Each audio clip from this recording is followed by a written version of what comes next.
Chá e Prosa com Alexandra Gomide, quinta temporada. Hoje recebendo aqui nos estúdios da DMTV a psicanalista Lucy Maritan, para conversarmos sobre a importância do mindset na vida do imigrante. Seja bem-vinda, Lucy. Obrigada, Alexandra. É um prazer estar aqui com você, falando sobre este assunto, né? E sendo imigrante também, né? Exatamente. Então, é bom vivenciar e poder compartilhar isso. Muito obrigada pela sua presença conosco aqui hoje. Bom, eu sempre começo contextualizando um pouco a vida do meu convidado aqui, porque é a proposta nossa aqui do programa. Tem quanto tempo que você está aqui em Braga e por que escolheu Braga para morar? Bom, chegamos aqui em setembro de 2019, vão fazer 5 anos. Nós viemos um ano antes conhecer a terra, visitar a terra, fizemos Portugal de norte a sul. E escolhemos Braga, escolhemos mesmo a dedo Braga, por ser uma... Não tinha referência nenhuma, não tinha nada? Eu tenho uma prima que mora numa aldeia em Abadim, mas aldeia para mim é legal passear, mas ficar é muito parado pro meu gosto, né? E eu achei Braga uma cidade grande, que tem tudo que você precisa.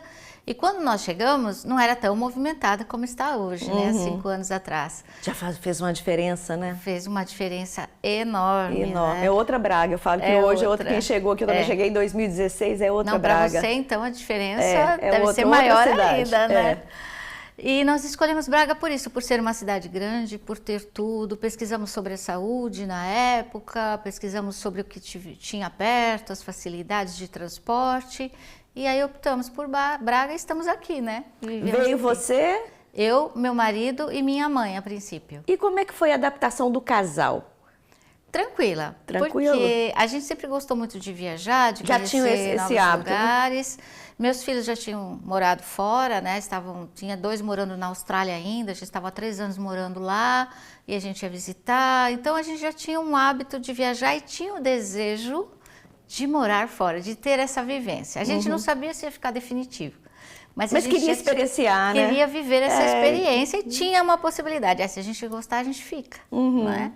Então, nós viemos e pra gente foi programado, foi bem planejado durante um ano. Tudo aquilo que você precisa fazer, sabe? Sim. Fundo reserva, filhos já tinham... Já estavam encaminhados. A última estava casou, a gente veio. Que coisa boa. Foi muito bom. Mas você, é um caso até diferente pra gente aqui. Você veio com a sua mãe.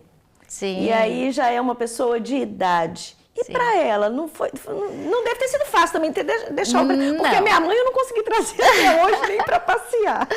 Eu imagino. Eu sou filha única. Então ela não teve escolha. Então, assim, a gente até deixou a escolha, porque ela tinha uma vida ativa dentro do mundinho dela. Ela morava numa vila, então qualquer coisa, eu tinha muito contato com as pessoas da vilinha que ela morava, ela gostava de morar assim. Pois é, geralmente já estão tão ambientadas. Isso. E ela tinha uma certa independência, só que ela já estava começando a apresentar algumas dificuldades, né? Então, vira e mexe, eu era chamada. Eu ia lá toda semana, às vezes 2 vezes na semana. De certa forma, já estava começando uma dependência, às vezes, né? Ela tinha algumas quedas na rua, ela queria sair para receber a aposentadoria dela sozinha, então ela ia sempre falar comigo, não me esperava, e os vizinhos me ligavam preocupados quando ela demorava, porque tinha muito assalto aos idosos ali na região.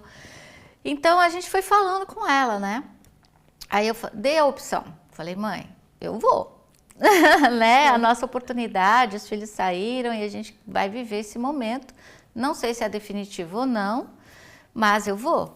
Né? E a senhora é bem-vinda, se a senhora quiser. No começo ela ficou resistente, as minhas coisas, a minha vida e tal. E a gente foi conversando. O discurso é sempre o mesmo. Mas a gente deixou a decisão por ela, e ela mesma decidiu vir. Só que foi muito complicado. Ela estava com que idade, Lucy? Ela tinha 86, agora ela já vai fazer 91 anos. Olha só. Né? E essa mudança, imagine uma pessoa que nunca saiu do bairro, né? Malemar saiu um pouquinho para visitar parente na região, de repente muda de continente. Né? Parece que é a mesma língua, mas não é a mesma língua, né? Nós sabemos disso. Exato, E já tinha o envelhecimento acontecendo, já tinha alguns casos mentais acontecendo, e desequilíbrio. E aí nós chegamos em setembro e em março chegou o Covid, fechou tudo. Ou seja, nem aquela voltinha, né? Demos uma volta. Ela conheceu um pouco de Lisboa, conheceu... Onde a gente ia no começo, ela ia, reclamava às vezes, mas ia. Mas aí com o Covid, o confinamento, foi ficando... O processo foi acelerando, ela foi entrando num quadro depressivo ansioso, então a hora estava agressiva, a hora estava depressiva, e a gente foi buscando ajuda. Ou seja, você encarou essa adaptação, né? Os desafios da vida do imigrante que vão existir de qualquer forma, mas você encarou tudo isso com esse detalhe a mais. Sim. Eu tinha consciência de que poderia acontecer. Eu não imaginava que a dimensão foi um pouco maior. Não estava previsto o Covid, né? Com o Covid, eu acho que acentuou. A dimensão foi um pouco maior. Mas eu previa, eu sabia que era uma mudança muito difícil. Então, a gente foi fazendo de tudo para que houvesse inclusão, né? E adaptação. Mas precisamos de muito suporte. No começo, com o Covid, foi difícil, porque tudo fechou, os lares tinham fechado, os centros de dias tinham fechado. Então, foi em casa mesmo que a gente teve que lidar com isso.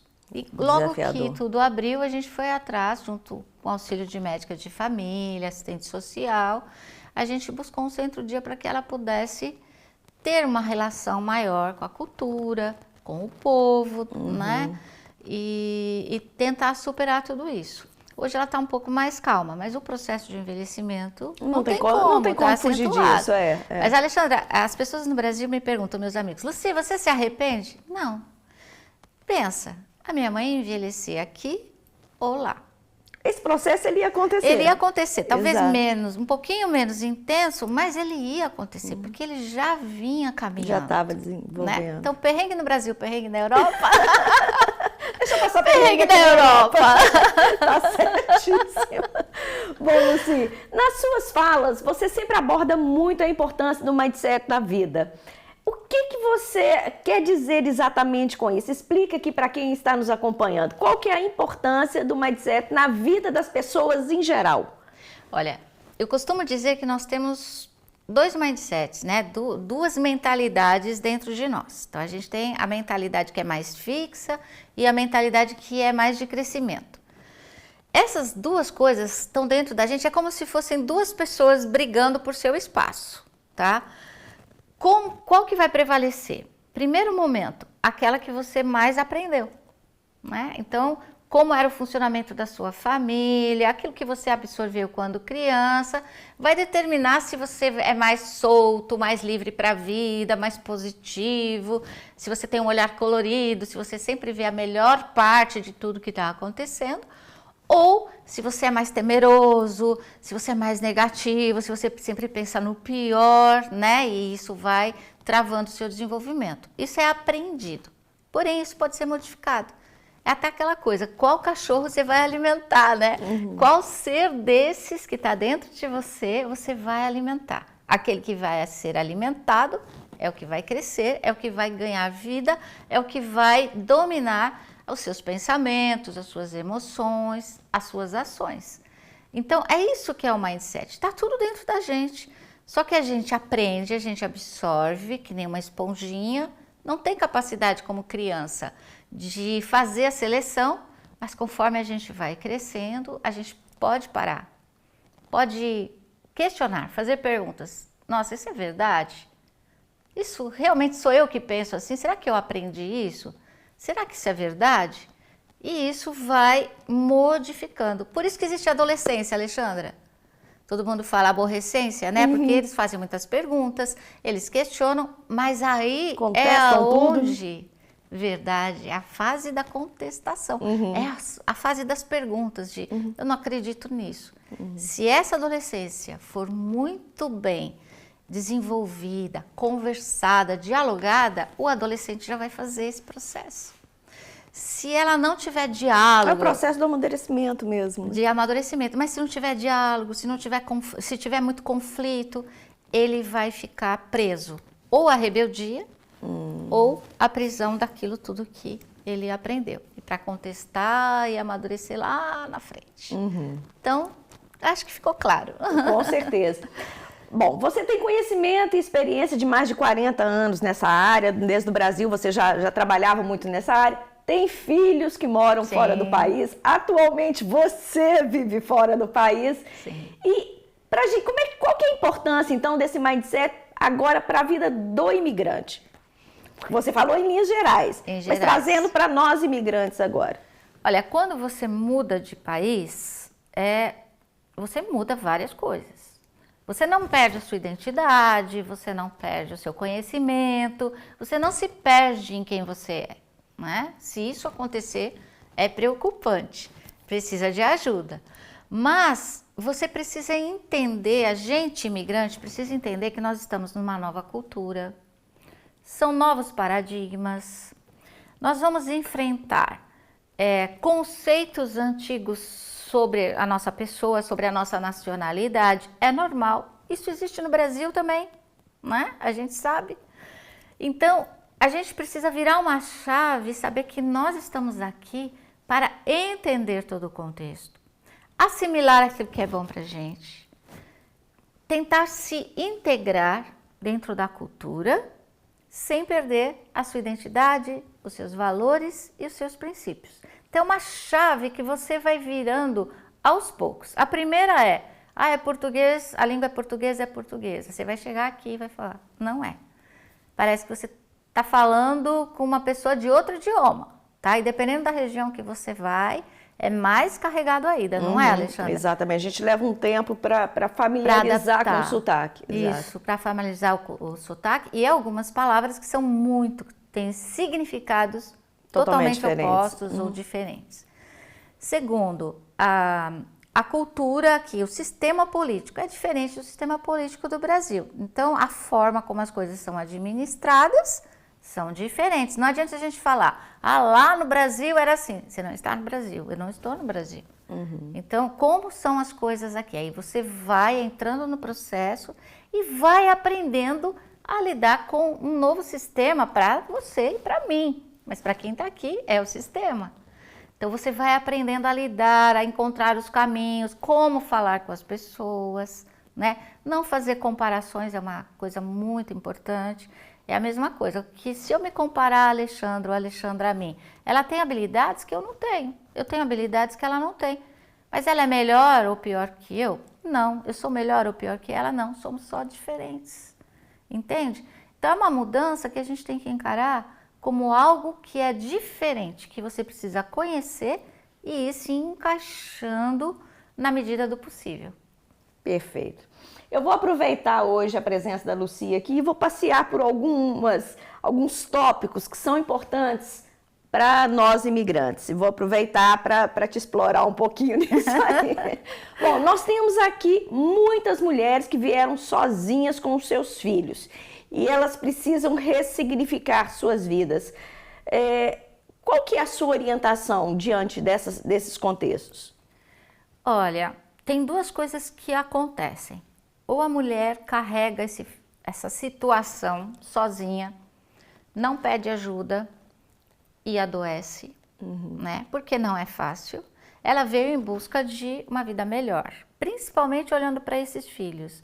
Eles vão poder estudar, eles vão poder ir mais adiante do que eu fui, então eu quero dar uma vida melhor para eles. Então ela vem em busca disso. Ao mesmo tempo, ela vem saindo de um relacionamento, às vezes muito recente.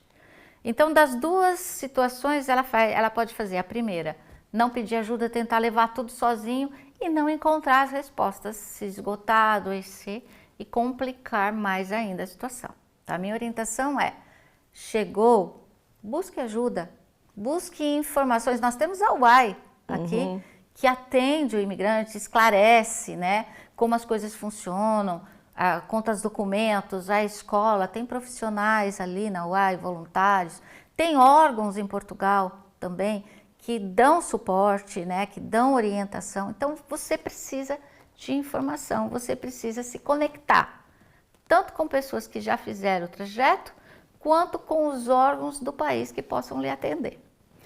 O segundo ponto é essa mulher começa a ficar desesperada e ela vê amor onde não existe. E aí ela entra num relacionamento. Impressionante como é que vai seguindo sempre o mesmo padrão, né? Você está falando aí exatamente os padrões que a gente vivencia e acompanha lá na associação. É isso mesmo. Segue exatamente o passo a É o passo. comportamento do ser humano, não tem como fugir. Né? Exatamente. Então, ela busca um relacionamento, ela vê amor onde não existe, ou ela vê uma possibilidade de segurança onde não tem, e às vezes ela entra num relacionamento abusivo, ok? E aí sofre ela, sofrem os filhos, e às vezes ela tem que voltar para o país, né? E volta pior do que chegou. Mas também, se você aconteceu nesse processo, entrou, tem situações que você pode pedir ajuda quanto ao relacionamento abusivo. Existem lugares, né, para te proteger, existe uma lei, existem órgãos, mais do que a lei, existem órgãos preparados para te proteger disso. Então, e busque ajuda, se às vezes você não consegue sair desse relacionamento, ou tem dúvidas, né, porque a primeira coisa, a mulher fica com dúvida, será que sou eu o problema? Aliás, a tendência é muito essa, né? Trazer para ela... Eu já vim de um relacionamento que não deu certo, será que sou eu o problema? Agora também está tendo isso, agora me trata mal, aí não bate, mas trata mal, humilha, as finanças ficam comprometidas, a pessoa usa o seu dinheiro, a pessoa não te deixa sair, tem muitos ciúmes, controla demais, não aceita os filhos, então tudo isso é considerado abuso, né? Tudo precisa ser conversado. Às vezes é possível, às vezes a pessoa, o casal, tendo um acompanhamento, consegue estabilizar essa relação. E às vezes é necessário sair da relação para você ter uma vida mais saudável, emocionalmente falando, né? E familiar. Então são esses dois pontos que eu vejo se repetindo. Exato. Mas você tocou num ponto aí que é fundamental e que a gente sempre orienta aqui. Buscar as instituições, os órgãos regulamentados para ter esse suporte, para ter ajuda. Tomar muito cuidado com essas ajudas que aparecem, né, esporadicamente, aí, geralmente por pessoas que não são profissionais e que muitas vezes, no final das contas, está ali aproveitando daquela situação. Infelizmente, a gente ainda lida com tudo isso. Você tocou também no ponto das finanças aí. Geralmente, nós lidamos aqui com uma realidade financeira completamente diferente da qual vivíamos lá no Brasil. Como as dificuldades financeiras podem influenciar no relacionamento conjugal? Porque é outro ponto que a gente percebe muito comum e muito frequente também lá na associação. Sim, pode, né? As finanças, ela está ligada desde o passado muito à masculinidade, né? Quem ia para caça? Era o homem, não era assim? Quem ia buscar o recurso? Era o homem. Então, as finanças, quando aperta a situação financeira, lógico, quem estava aqui na época do Covid, o nosso real chegou a 7-1. Quem sobreviveu a isso ficou muito de saia justa. Exatamente. Né? Então, às vezes a família veio, tinha uma folga, tinha um planejamento, mas aquilo foi sido comido durante o processo. E aí começam a gerar inseguranças. Essa mulher ela é proativa, ela começa a querer sair para ajudar, para trabalhar, para fazer algo para repor aquilo que eles perderam e para ter a qualidade de vida que tinha. Às vezes o homem não consegue um emprego com um salário, porque o salário aqui em Portugal é um salário meio que fixo, é um salário mínimo que é pago na maioria, não tem muita essa oscilação, pouca diferença na maioria dos trabalhos. Para você ir para um trabalho altamente qualificado, você tem que ter toda uma certificação reconhecida e às vezes a família chega e vai para trabalhar em fábrica ou restauração, que é o mais comum. Como que chama? De telefonia? Telemarketing. Telemarketing, né? E o salário é aquilo, não é?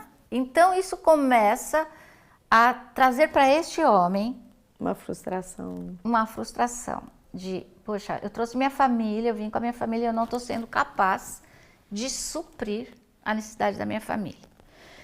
Aí essa mulher sai para trabalhar e começa a ajudar em casa. E a autoestima dele começa a falhar, né? Ele começa a se questionar da sua capacidade, mexe com a sua autoestima e aí desponta os ciúmes, né? Por qualquer situação.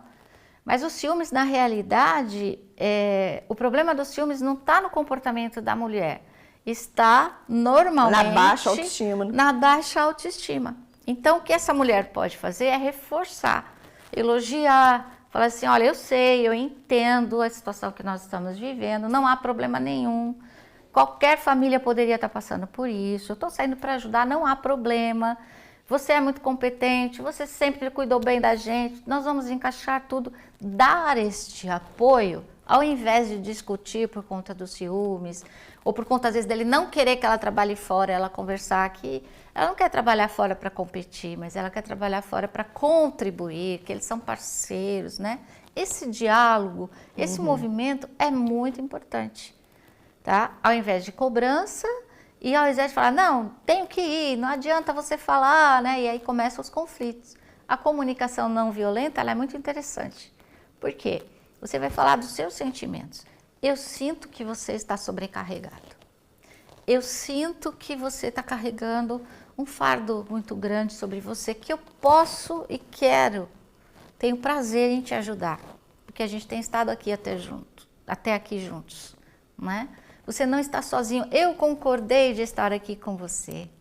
Então, essa linguagem não violenta... É o desafio dos dois, né? É o desafio dos dois. Agora, uma coisa que eu percebo também é que muitas vezes tem um agravante dos filhos. Se esses filhos também não foram bem preparados, educados e para lidar com esses contextos, os filhos também acabam provocando e interferindo muito essa situação. Por quê? Tinha um padrão de vida lá no Brasil e às vezes os pais estão ali na luta para tentar atravessar esse desafio, né, a lidar com essa mudança de padrão, mas os filhos têm uma dificuldade maior de lidar porque nunca tiveram um não, nunca receberam um não. Sim. Você tem essa percepção também? Depende de como foi essa criação, sim. Esses pais se sentem responsáveis para dar tudo para esses filhos. Exato, e chega aqui, é mais uma frustração. Tá aí uma mudança de mindset, né? Os pais que entregam tudo para os filhos, como esses filhos serão? Se você não tem a tua parte em conseguir as suas coisas. Então, tá aí uma oportunidade de trabalhar isso com os filhos, né? Outra coisa, os filhos podem argumentar, e o próprio casal, no Brasil seria diferente. Será?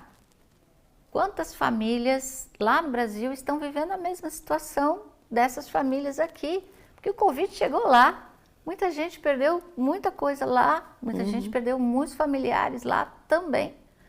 Então, assim, a comparação nunca é boa. Exato. Então, é a partir daqui... Não acrescenta, né? Não acrescenta, é a partir de onde nós estamos e adequar, aprender. O que nós precisamos fazer? Como nós vamos lidar com os nossos filhos? Vocês não vão ter tudo que vocês tinham. Mas, se vocês quiserem algumas coisas, a gente pode pensar em como a gente vai se organizar para, na hora certa, voltar a ter isso, voltar a ter aquilo. Entende? É o diálogo. Exatamente. E preparar esses filhos, porque é um aprendizado para a vida. Toda dificuldade, Napoleão Hill fala assim, que toda adversidade traz consigo a semente da oportunidade. Oportunidade de aprender, oportunidade de mudar, oportunidade de rever os seus conceitos, oportunidade de ensinar os filhos nessa situação a lutarem pelo que eles querem, oportunidade do casal reavaliar o seu estilo de vida, talvez começar a praticar o essencialismo, o minimalismo, talvez rever que aqueles padrões que você tinha no Brasil não cabem aqui. Por exemplo, cartão de crédito aqui não tem. Quando você chega aqui, é um mindset que você tem que mudar, você só compra se você tem o dinheiro. É um vazio, gente. É um vazio. É um vazio. Percebe? Então, a diversidade, olha por esse lado da oportunidade, o que eu posso aprender aqui para viver melhor, para buscar a qualidade de vida que eu quero. Exato. Né? Talvez não seja mudar de caminho, mas seja mudar a forma com que a gente faz as coisas. Exato. E é importante, gente, esses tópicos que eu estou trazendo aqui para a Lucy, é muito em cima disso, porque esse é um trabalho que a gente acaba presenciando e acompanhando muito lá na associação. A gente não faz o atendimento, mas a gente faz esse acolhimento e o direcionamento. E a gente percebe muito isso mesmo. Às vezes eu recebo homens, pais, que na verdade estão indo lá buscar ajuda, assim, como que eu lido com a minha esposa e com meus filhos? Porque eles não estão entendendo que a gente não está mais no Brasil. Isso é muito, muito forte, né? Muito, muito forte. E aí o seu papel é fundamental nisso aí. Né? Sim, é muito forte. E às vezes eles querem ir para o Brasil. para visitar. E já vi casos que as pessoas foram com essa cabeça, né? Não, no Brasil estava melhor, no Brasil, e a família foi visitar os parentes e rever o Brasil. E voltou. Voltou e falou assim, não tá a mesma coisa que eu deixei. Gente, porque a vida é constante mudança. Exato. O Brasil que você deixou não Já é mais o mesmo. Não vai ser mais o mesmo. Você questionando. não vai ser mais o mesmo. Nós tivemos essa conversa recentemente aqui, falando exato, foi com a psicóloga Tabata, falando justamente essa questão. O Brasil não vai ser mais o mesmo. Né? A gente se voltar, mas às vezes é importante ir lá para poder sentir e vivenciar isso, né? Sentir, porque isso vai definir. Exatamente. Se a família vai, dá um jeitinho de voltar, apesar da passagem estar muito cara. Se a família dá um jeitinho de voltar. Tá difícil a família toda, né? E sente isso, ela vai conseguir definir se realmente é melhor estar lá. Pode ser que seja, a gente não sabe, a gente não tem bola de cristal. Pode ser que a família decida isso. Ou se ela bate lá e fala, eu vi que não é o que eu quero, e volta. Entende? Então, é um movimento que também, se a família tiver condições de fazer, pode ser feito. É importante, né? É importante, se fica uma dúvida, se fica um conflito ali, né, é importante fazer isso. E é fato. Mesmo aqueles que decidem ficar lá, eles falam, o Brasil não é mais o mesmo. Claro, tudo muda. Você mudou, o Brasil mudou, Portugal mudou. A gente começou o programa falando que Braga não é mais a mesma. Não é mais a mesma. Exatamente, né? Tudo muda. Né? O tempo inteiro. Exatamente. Eu e você, a hora que a gente começou aqui a conversar, já não somos a mesma pessoa. Exatamente. Luci, é possível, a gente consegue destacar pontos para que se possa encontrar mais rapidamente, aqui tentando a receita do bolo, né, gente? Encontrar esse sentimento de pertencimento?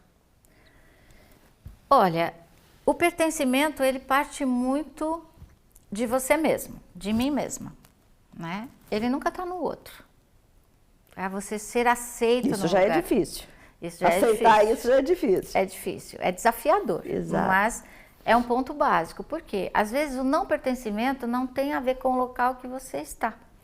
Tem a ver com a sua, como eu falei no início, tem a ver com as suas vivências. Tem pessoas que vieram do Brasil para cá cheias de decepções, né? Com familiares ou com profissionais, com chefes, com a política, sei lá. A gente poderia enumerar aqui, N decepções. Então isso está ali dentro. E isso altera a sensação de pertencimento. Se você traz isso, né? Como se você viesse com uma mala carregada desses sentimentos aqui, quer vesti-los todos os dias. Você precisa refazer sua mala. O clima mudou, né? O país mudou, a terra mudou, o clima é outro. Então, como desfazer essas malas? E pondo o seu pé devagarzinho nos relacionamentos. Não se entregue totalmente, nem se feche totalmente. Vai pondo o pé devagarzinho, não só com brasileiros.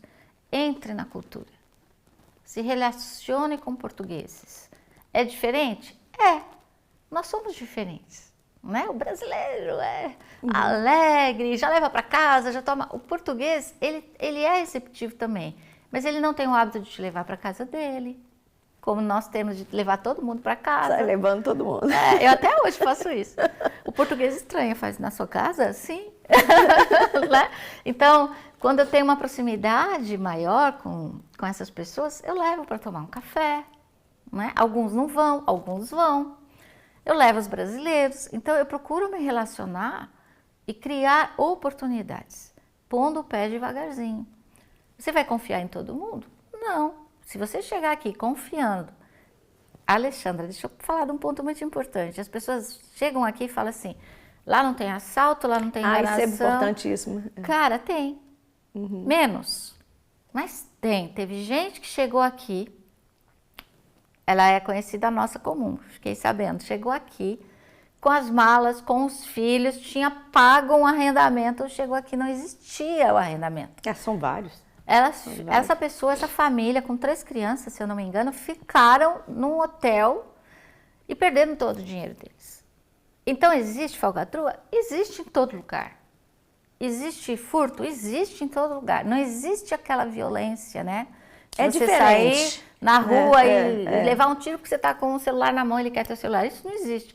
Mas existe outras coisas que você não pode abrir ser guarda. humano, né? Ser humano vai trazer todas aquelas as vantagens e as desvantagens, né? Então, por que eu levantei isso? Porque você não pode entrar de peito aberto, mas também você não pode se trancar. Encontra um meio termo e vai pisando o terreno. É um exercício e diário. Fazendo um relacionamento. Exato. Mas esse ponto que você tocou aí realmente é muito importante. A gente percebe muito isso. Aquela sensação, como eu saí do Brasil, cheguei aqui é seguro, aqui é tranquilo, e a pessoa desarma, mas desarma totalmente. E não é por aí. Primeiro dia que nós chegamos, meu marido nunca perde o celular. Ele perdeu o celular. Foi esse desarmar. Hoje eu faço essa leitura, foi esse desarmar. Ele deixou o celular no mercado, no continente, no meio das frutas. Que ele foi pegar, porque a gente chegou, tinha que pegar alguma coisa para comer, deixou. Ele nunca largava o celular no Brasil. Ele não se conformava de ter perdido o celular no primeiro dia que ele chegou aqui. Graças a Deus e as boas pessoas que encontraram, entregaram, no dia seguinte estava embrulhadinho para ele. Mas teve gente que já perdeu o celular e não encontrou. Exatamente. Então, assim, o desarmar, né? Que depois, quando acontece, você começa a prestar mais atenção de que pode ocorrer pequenas coisas. Você não precisa viver em estresse, mas você também não precisa abrir a guarda. Exatamente. Que a gente lida com boas situações, é lógico. E decepções em qualquer lugar. Mas decepções também. Ser humano. E tem que estar preparado. Sensacional, foi ótima essa sua observação. Luci, infelizmente, nosso programa está chegando ao final, precisamos, né, fazer um encerramento. Eu vou pedir para você deixar uma mensagem para quem está nos acompanhando aqui hoje. Olha, eu gosto de dizer que quando você muda os seus pensamentos, a sua mentalidade, tudo muda.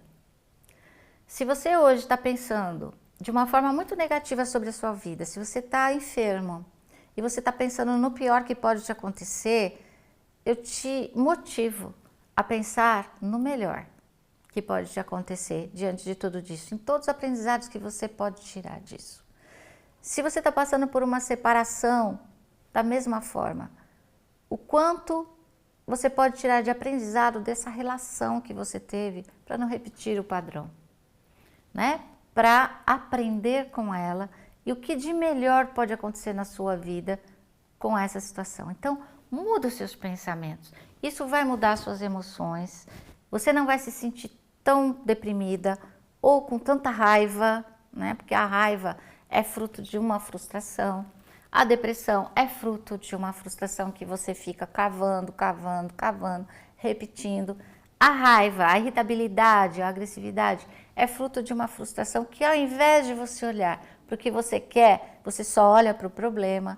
Então, vê lá o que você quer que você não conseguiu e pensa de novo como você pode fazer para conseguir. Entende? Muda o teu pensamento, muda a tua mentalidade. Anima, alimenta isso. E você vai ver que o teu entorno vai mudando, às vezes rapidamente, às vezes devagar, mas vai mudar toda a situação. Beijinho no seu coração. Ai, que linda. Obrigada, Lucia. Sempre muito bom, sempre muito gostoso te ouvir, né? Obrigada. Muito obrigada. Olha, o prazer é meu sempre estar aqui contribuindo, viu, Alexandra? Quando você precisar de mim, estou à disposição. Eu me sinto muito bem poder contribuir com as pessoas e ver a transformação. Isso é muito bom, né? Que é o maior pagamento que eu tenho. Exatamente, né? Isso é maravilhoso. O bem do outro. Com certeza. Muito obrigada, Luci, por estar mais uma vez com a gente. Obrigada, querida. Bom, continue a nos acompanhar. O Chá e Prosa com Alexandra Gomide é um programa quinzenal que é exibido às 17 horas de Portugal aqui na DMTV e às 17 horas do Brasil no canal do YouTube Olhar Brasileiro em Portugal. Até o próximo programa. Tchau, tchau.